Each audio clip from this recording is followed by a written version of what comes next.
It's been called a national emergency in the UK, violence against women and girls.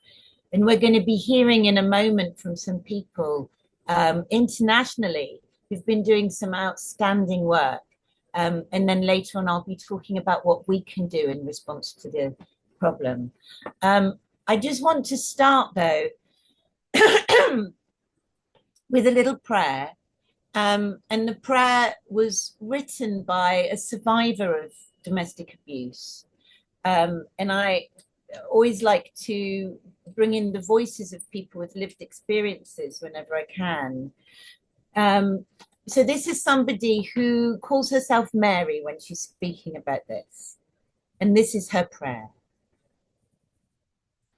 To the God who created me, give me strength. I need to find a way out, to stop listening to those who take me away from you. Help me remember that you created me, that you have great plans for me, that there is light and freedom in you.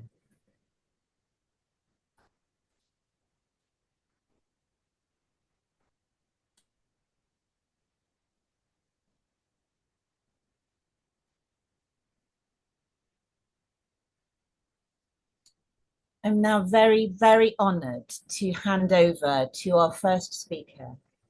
We are incredibly fortunate that she's joining us from Paris. Dr. Valerie Pujol, Duval-Pujol, sorry, I got your name wrong. She's a French Baptist theologian, a Bible translator, the founder of the Red Chair Project, which is an initiative against domestic abuse she'll be telling us about, and of several international initiatives. She was a fraternal delegate on the Synod on Synodality and teaches at the Catholic Institute in Paris. So bonjour et bienvenue. And thank you so much. I'm going to hand over now to Valerie. Bonjour. No, I will speak in English, don't worry. I'm sharing now my PowerPoint so that you may follow. Can you see it now? Yes? Okay. Well, thank you, Nikki, for the invitation and the great, great prayer. Yes, a few weeks ago, I was on the Synod on Synodality in Rome as a fraternal delegate. And, in the final report, they advised ecumenical cooperation as in all level possible of the church. And I'm very happy. This is exactly what we are doing now. We are sharing good practices and experiences. So I'm very, very pleased of this invitation. I will start with three stats that you probably all know, but as Nikki did this morning, we always need to start again from the victim side and to think of them. So this is a starting point. We're not talking only about theory, but it's real persons. So these stats remind us of the victims. So worldwide, according to the UN, a woman is killed every 6 hours. So since you wake up and this morning, so you will have a woman dying by someone she knows very well. And most of the time it's a husband or ex-husband. And you know the word feminicide. In the world, 1 woman in 4 have experienced sexual violences from an intimate partner just in the last 12 months. And if it's not only sexual violence, but also physical violence, then it would be 1 in 7 women here. 1 in 4 sexually, 1 in 7 physically, sexually, and it's only in the 12 last months. If you extend the question to a lifetime, then the numbers are even much higher. And in Europe, I'm not talking about far away, but in Europe, it would be 1 woman in 5 that has suffered sexual or physical violence. Well, you may think, well, it's about non-Christians and this does not happen among all Christian homes. Well, unfortunately, we know that it does happen in our Christian homes as well. And I will take a UK stat. In every Christian denomination, 1 Christian woman in 4 out of 4 experience domestic violence in a current relationship.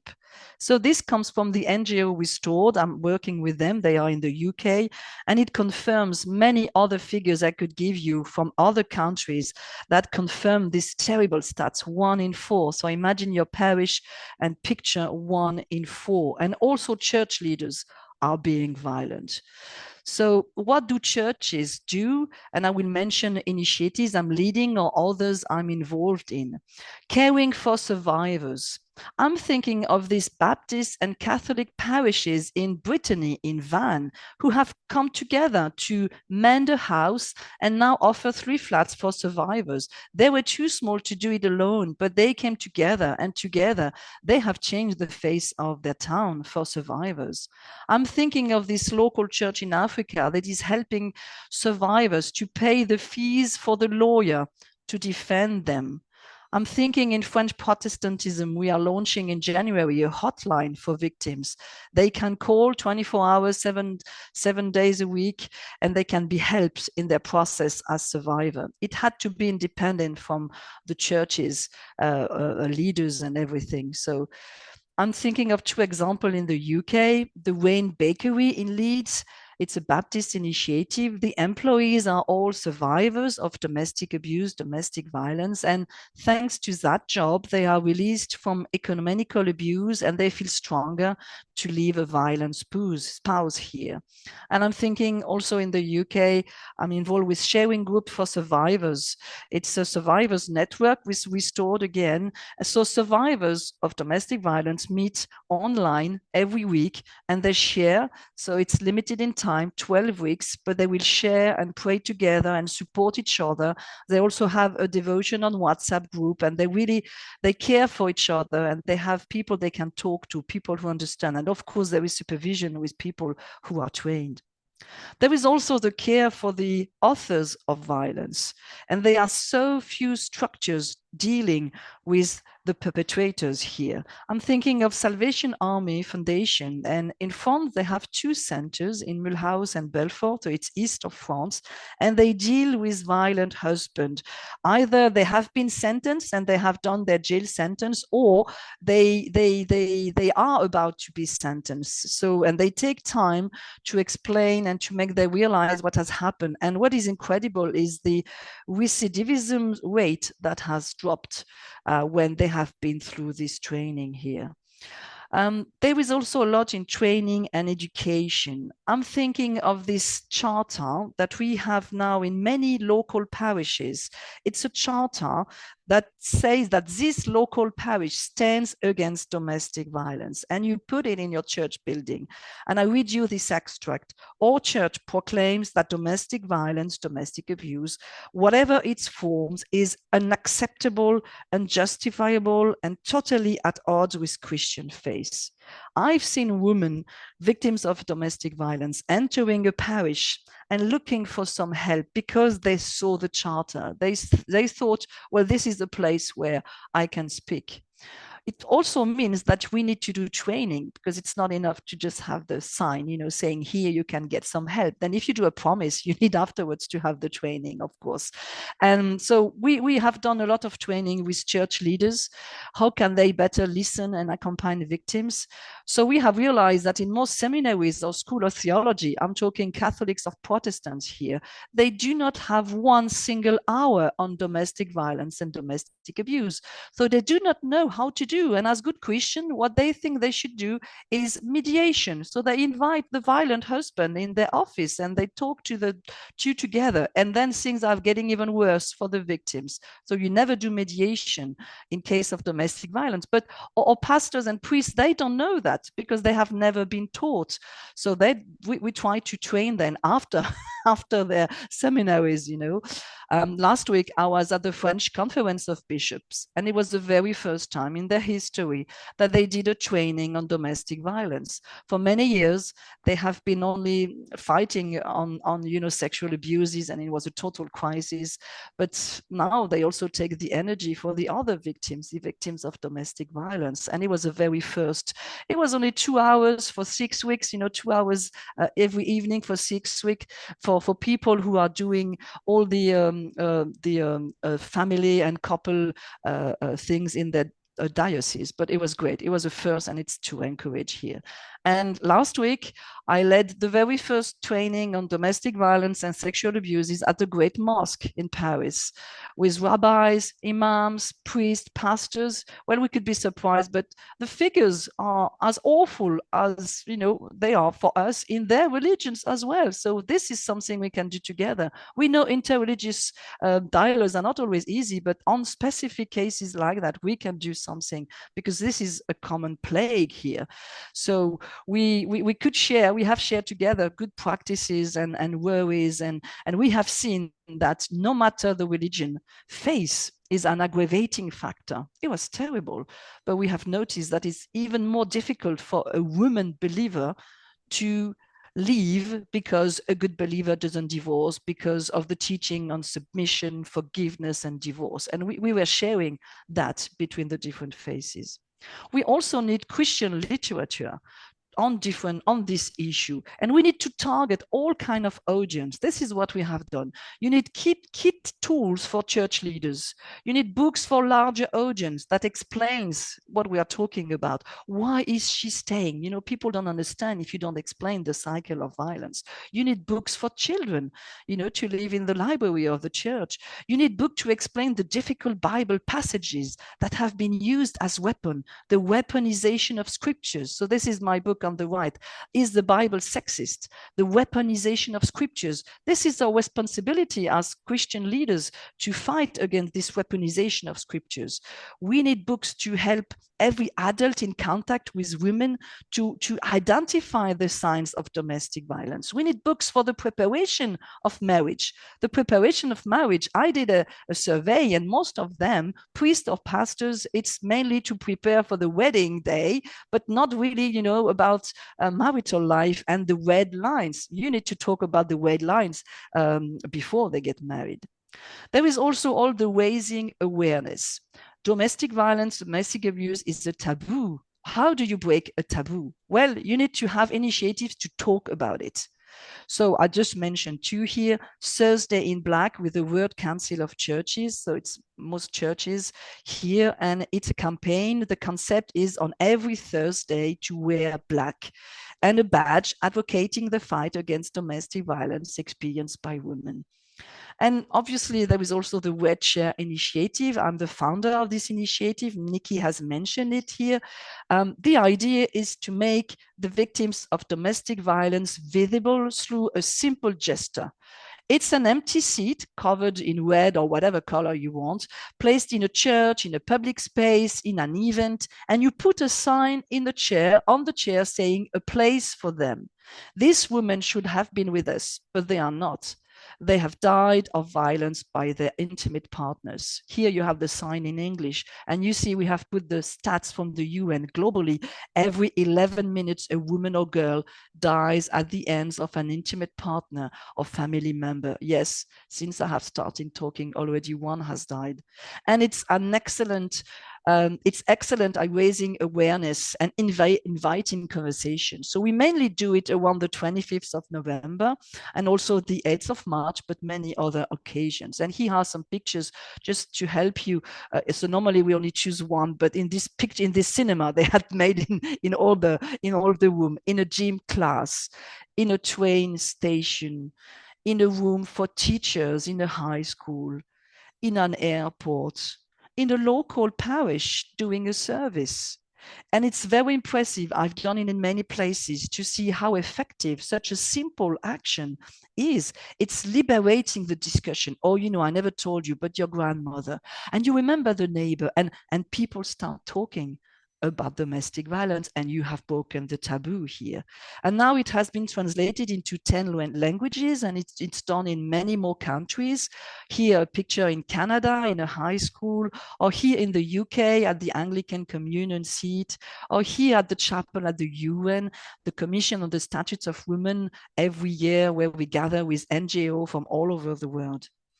So another tool here to help breaking the taboo is the violentometer, and it does exist in English. I can send you here, but I prefer the one in French with color, but it does exist here, you see, in English.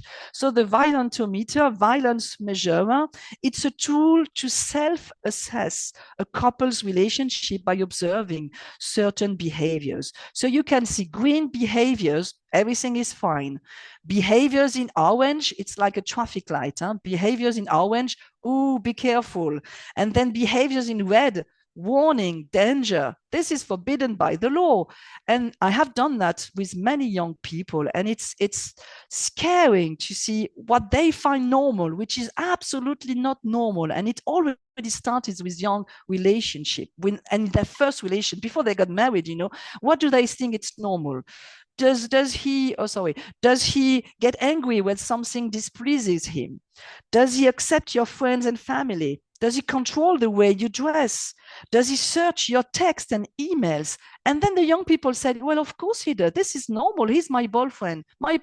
No, it's not normal. And then we have a time of sharing to explain what is normal or not, and to speak about consent. It's a key issue for young people, the consent. We can also, what we have done also is creating networks.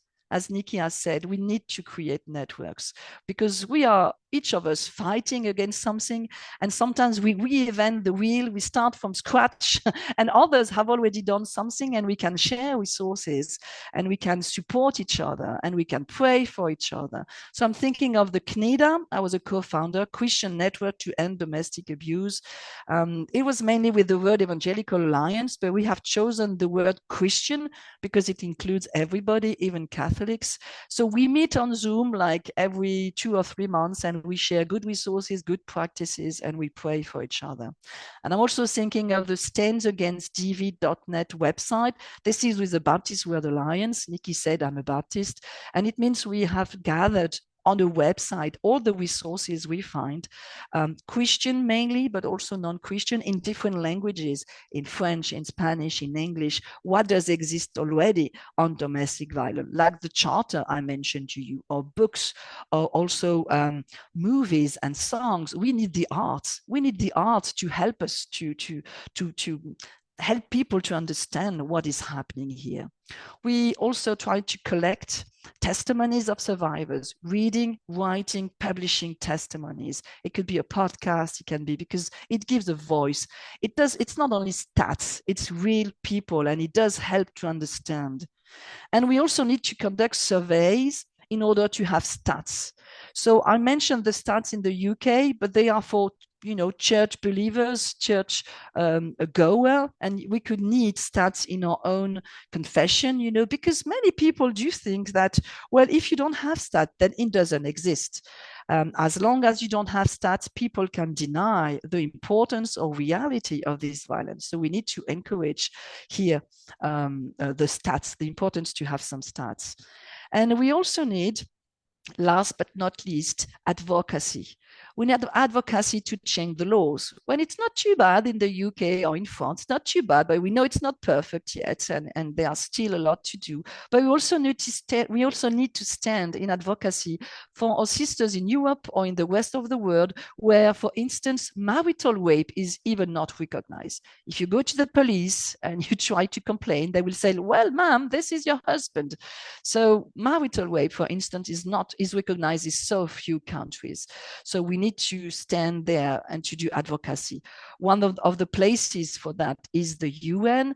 And I tell you, I go every year. And for the moment, it's difficult to get in contact with our Catholic sisters, Catholic brothers who are there as well. Probably, I'm sure they are, but we are not in contact to meet together. And also we can share that in our own churches. We can elaborate protocols. I'll give you one example. For the French Protestant churches, we have drafted a protocol, a code of conduct. What do you do when A church leader, for instance, when there is a complaint against him, for the moment, the churches do not know what to do. And they were just doing what they thought were good, but they didn't have a protocol. You have to decide that before it happens, because when it happens, you know him, it's a cousin, it's a good friend, it's someone you have been trained with, and it's more difficult. So if you have a protocol, knowing what you need to do, a code of conduct, and also a code of deontology, we have noticed it doesn't exist for church leaders, what is supposed to be done and what is not correct. So this is something we are now trying to implement. Well, just a word of conclusion. I just wanted to recall the word of Baptist Martin Luther King that really helped me in this fight and struggle. The ultimate tragedy is not the oppression of evil people. It is the indifference of the good one. Indifference of the good one. Thank you for your attention.